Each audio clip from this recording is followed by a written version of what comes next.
Face to face ఎందుకు అడగలే? రేవంత్ కిషన్ రెడ్డి మీ ముందే ఉన్నారుగా. చిచ్చాట్లో బీజేపీపై విమర్శలు ఎందుకు? ఇక్కడ నోరు మూసుకొని ఢిల్లీలో విమర్శలు ఎందుకు? గోసామహల్ ఎమ్మెల్యే రాజా సింగ్. రాజకీయం ఎట్లుంటుంది రంజిత్ అన్న అంటే, రంకుపొంకు నేర్చినోడే రాజకీయాలు చేయాల్సిన పరిస్థితి ఏర్పడుతుంది. నీతి నిజాయితీ నిబద్ధత ఉన్నోళ్ళు ఈ కాలంలో చేసే పరిస్థితి లేదు అనే కాడికి వచ్చింది. సో ఇక్కడ ఏం జరిగింది అనేది మనం మాట్లాడుకుందాం. మీరు చాలా సందర్భాలలో చూసే ఉంటారు, తెలంగాణ రాష్ట్ర రాజకీయాలలో రెండు అంశాలు ప్రధానంగా ఉంటాయి. Congress party, Bharatiya Janata party. కేంద్రంలో భారతీయ జనతా పార్టీ అధికారంలో ఉంది, రాష్ట్రంలో కాంగ్రెస్ పార్టీ అధికారంలో ఉంది. ఇక్కడ ముఖ్యమంత్రిగా యనుమల రేవంత్ రెడ్డి, కేంద్రంలో పూర్తి స్థాయిలో కూడా ప్రధాని నరేంద్ర మోడీ బాధ్యతలు స్వీకరించి అలా పనాలు చేస్తున్నారు. కానీ విమర్శలు మాత్రం రాష్ట్రానికి వచ్చేటాలకు మా కిషన్ రెడ్డి ఎట్లున్నాడు, మరి అనేక కార్యక్రమాలలో పాల్పంచుకుంటారు కదా, మరి ఈరోజు పూర్తి స్థాయిలో ఎందుకు ప్రజల పక్షాన లేరు అనేది మనం ఒకసారి చర్చించాలి. రాజా సింగ్ చాలా క్లారిటీగా కూడా, పాపం నిజంగా కూడా రాజా సింగ్ పులే అబ్బా. ఫేస్ టు ఫేస్ ఎందుకు అడగలే? రేవంత్ కిషన్ రెడ్డి మీ ముందే ఉన్నారు కదా. చిచ్చాట్లో బీజేపీపై విమర్శలు ఎందుకు? ఇక్కడ నోరు మోసుకొని ఢిల్లీలో విమర్శలు ఎందుకు? గోసామహల్ ఎమ్మెల్యే రాజా సింగ్. అయితే ముఖ్యమంత్రి రేవంత్ రెడ్డి తెలంగాణకు కేంద్రం ఏమీ ఇవ్వలేదని, కేంద్రంలో ఉన్న బీజేపీపై విమర్శలు చేస్తున్నారని గోసామహల్ ఎమ్మెల్యే రాజా సింగ్ పేర్కొన్నాడు. ముఖ్యమంత్రి రేవంత్ రెడ్డికి తెలంగాణకు కేంద్రం ఏమీ ఇవ్వలేదని, కేంద్రంలో ఉన్న బీజేపీ మీద విమర్శలు చేస్తున్నాడు. ఇటీవల ఓ కార్యక్రమానికి సంబంధించి కేంద్ర మంత్రి కిషన్ రెడ్డిని కలిసినప్పుడు ఫేస్ టు ఫేస్ ఆయన ఎందుకు అడగలేదని ప్రశ్నించారు. అది చేయకుండా ఢిల్లీలో చిట్చాట్ పేరుతో బీజేపీపై కామెంట్ చేయడం ఎందుకని కూడా రాజా సింగ్ ప్రశ్నించారు. సీఎం రేవంత్ రెడ్డి ఢిల్లీలో ఉన్నారు కదా, ఆయనకు ఈ విషయాన్ని ప్రధాని నరేంద్ర మోడీ అడగడంతో పాటు 2014 నుంచి ఇప్పటి వరకు కేంద్రం నుంచి తెలంగాణకు ఇచ్చిన నిధుల జాబితా కూడా తీసుకురావాలని సూచించారు. తాము అసెంబ్లీ సాక్షిగా ఎన్నోసార్లు ప్రశ్నించినా తమకు కరెక్ట్ సమాధానం రాలేదని, రేవంత్ అయినా ఆ లిస్ట్ పట్టుబట్టి తీసుకురావాలని కోరాం. గతంలో బీఆర్ఎస్ నేతలు నిధులు రాలేదని అసెంబ్లీ సాక్షిగా అబద్ధాలు మాట్లాడుతున్నారు. కనీసం కాంగ్రెస్ అయినా నిజం చెప్తుందనే నమ్మకంతో తాను ఈ వ్యాఖ్యలు చేస్తున్నట్టుగా చెప్పారు. చెవులు లేని వారిని అభివృద్ధిపై అడిగి ఏం లాభమని, అదేవిధంగా చెవులు ఉన్నవారికి అడిగితే ఏదైనా ఉపయోగకరంగా ఉంటుందని రాజా సింగ్ పేర్కొన్నారు. రేవంత్ రెడ్డిని అన్నా అని సంబోధిస్తూనే తెలంగాణలో ఆయన నోరు మూసుకుంటున్నారని, ఢిల్లీకి వెళ్ళిన తర్వాత మాట్లాడుతున్నారని, ఆ సీక్రెట్ ఏంటో తమకు చెప్పాలని రాజా సింగ్ అడిగిండు. సో ఇక్కడ భారతీయ జనతా పార్టీలో తీవ్రమైన కలకలం లేర్పే అంశం ఏంటంటే ఇది. ఎందుకు నేను ఈ విషయాన్ని చెప్తున్నానంటే, మనం ఒక్కసారి దీని గురించి చాలా క్లారిటీగా కూడా చర్చించాలి.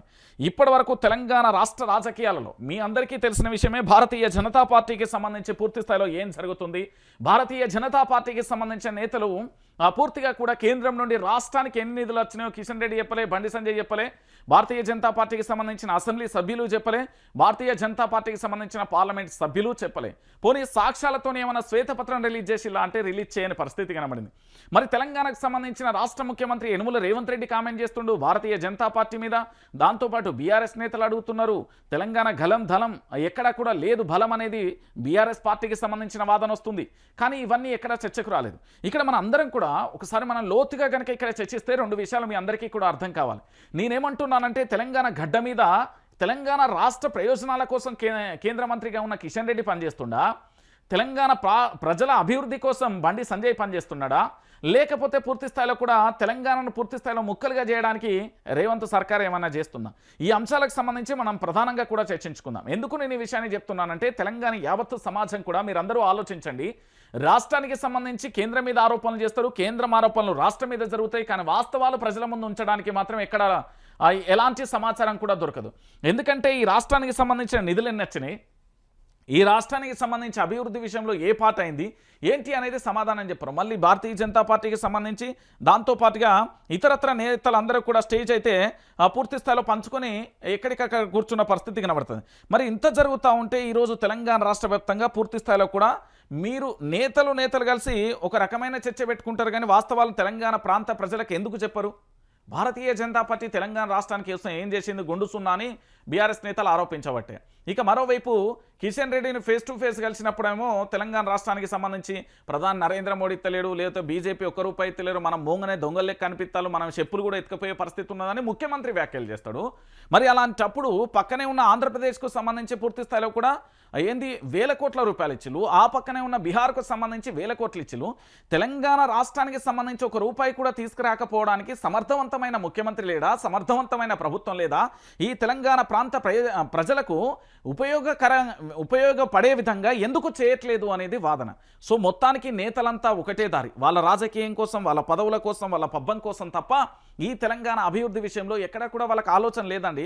కిషన్ రెడ్డిని రేవంత్ రెడ్డి కలుస్తాడు కదా, ప్రధాని నరేంద్ర మోడీని కలుస్తాడు కదా, అయినా కూడా కేంద్రం వైపు పోతే దొంగలు లెక్క చూస్తున్నారని మన ముఖ్యమంత్రి అనడం, దాంతోపాటు ఇటు భారతీయ జనతా పార్టీకి సంబంధించిన నేతలు వ్యవహరించే తీరు అదే విధంగా ఉండడం, ఈ తెలంగాణలో పూర్తి స్థాయిలో భారతీయ జనతా పార్టీకి ఎన్ని నిధులు వచ్చినాయి, ఎక్కడ వచ్చినాయి, పక్క రాష్ట్రాలకు పరాయి రాష్ట్రాలకు అంతగా ఎందుకు ఫండ్ ఇస్తున్నారు, నిధులు ఇస్తున్నారు, మన తెలంగాణ రాష్ట్రానికి ఎందుకు ఇస్తలేరు అనేది చర్చ అయితే లేని పరిస్థితి కనబడుతుంది.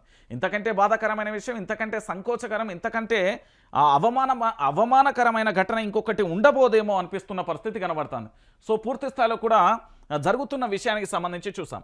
సో ఫేస్ టు ఫేస్ అడగట్లేదు, కానీ పూర్తి స్థాయిలో ఎందుకు ఇట్లా చేస్తున్నారు అనే అంశానికి సంబంధించి మరి ఎవరు కిషన్ రెడ్డి సమాధానం చెప్తాడా, లేకపోతే రేవంత్ రెడ్డి సమాధానం చెప్తాడా అనేది కూడా మనం వేచి చూడాల్సిన పరిస్థితి కనబడుతుంది. సో మొత్తానికి ఎట్లయినా కూడా పూర్తి స్థాయిలో కూడా రాజా సింగ్ లేవనెత్తే ప్రశ్న కూడా వాస్తవమైన విషయం. ఎందుకంటే రేవంత్ రెడ్డి పలుమార్లు భారతీయ జనతా పార్టీకి సంబంధించిన కేంద్ర మంత్రులను కలవడం, దాంతోపాటు తెలంగాణ రాష్ట్రానికి ఉన్న ఇద్దరు కేంద్ర మంత్రులు ఏం చేస్తున్నారయ్యా, మీరు ఎక్కడున్నారు, గుడ్డి గుర్రాలకు పనులు దోముతున్నారా, కోడిగుడ్డు మీద ఈకలు వీక్తున్నారా, నా తెలంగాణ, మన రాష్ట్రం, మన అభివృద్ధి ఏడబోతున్నది, ఎందుకు ఈ రాష్ట్రానికి అనేక రకాలుగా ఉపయోగకరంగా ఎందుకు ఉంటలేరని మీ పార్టీకి సంబంధించిన రాజా సింగ్ వాదిస్తున్నాడు. మరి దానికి ఏం సమాధానం చెప్తారో చెప్పుర్రి.